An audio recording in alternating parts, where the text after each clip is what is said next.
So, Genocide Joe is out of the race, and that's because of his role in supporting and facilitating the Gaza genocide that has killed 200,000 children, women, disabled, old, and sick people. And there's still probably another 50 or 60,000 people under the rubble. But what precipitated this decision was his assassination attempt against his opponent, President Trump. What that did was it shifted the voter base, which is expected to be about 85 million votes for President Trump, and the Democrats would have to come up with 85, 90 million votes in order for Biden to win. And there's no way they can do that because there aren't that many voters in the United States.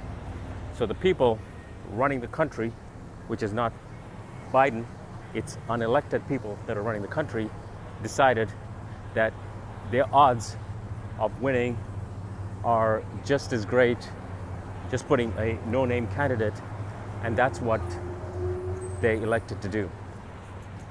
But there is a bigger problem behind this. It's not just about Biden or about Trump or the elections. It's really the US hegemony is over. That means the inevitable collapse of the US, and it's imminent, meaning in the next 2 to 10 years. And the signs are all around you. There is a real estate bubble, there's a housing crisis, there's a homeless crisis, there's a healthcare crisis, there's a jobs crisis, there's a student loan crisis, there's an auto loan crisis. And the underpinning of all of this is de-dollarization, because they're all pegged to the US dollar. So what is de-dollarization? De-dollarization is a balance of trade settlements by countries in the US dollar. And what does this mean, and how does it affect the crisis? Ever since the Ukraine war, Russia has been settling its trade in the ruble, the Chinese yuan, and the Indian rupee. That means they're not trading in dollars. That means there is no need for a dollar. That means there's an excess of dollars. And Russia has de-dollarized its economy 90%. China has de-dollarized its economy 10%, as has India. So when these countries start de-dollarizing, it's going to cause massive inflation because they're no longer settling their trade in the dollar, and they'll be sending their excess dollars back to the US. So an example of this is $100 in 2020 is only worth $70 today. And you can see the effects of that when you go to the grocery store. The price of eggs, milk, bread keep going higher and higher and higher. So it doesn't matter how much of a high-paying job you get, you cannot overcome the effects of de-dollarization. So the 30% drop in the US dollar in the last 3.5 years, 17% is coming from inflation, and de-dollarization is probably around 13%. And that's just with Russia and a little bit of China and a little bit of India.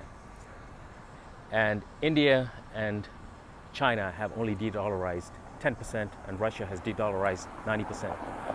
Can you imagine what happens when India and China start de-dollarizing? Because that's what they are doing.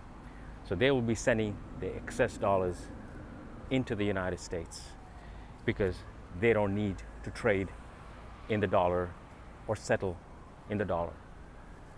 So that'll eventually lead to a collapse of the dollar because the United States is a fiat currency. It's not backed by anything, unlike the ruble or the Chinese yuan or the Indian rupee, which are backed by gold. So that's why the US, although it prints money, it needs to borrow money from China, India, Russia, Japan, Saudi Arabia, and all these countries to make the country run. So once the US dollar collapses, all mayhem is going to break out. And that's why you see Bitcoin rising, because the people in power in the United States know this. They're getting ahead of the game. That's why they've got the Fed and the SEC to approve all these Bitcoin ETFs. So they're de-dollarizing themselves, getting their money out of US dollars into Bitcoin, so that when this inevitable crash happens, they won't be affected. So what does this mean for you? Get out of the dollar. Because when the crash happens, the US is going to go from a first world country to a third world country in a matter of years. And there's going to be so much chaos that there's going to be no buying power having the dollar. And that's why the rich are moving their money using Bitcoin out of the country, and they're buying homes in Italy, in Europe, in India, in Russia, and a few other places in Asia, Philippines, because they want to protect themselves. So if you like this, I will keep doing a little bit of podcasts like this. You can let me know things that you want to hear about, and I'll be happy to make these little podcasts.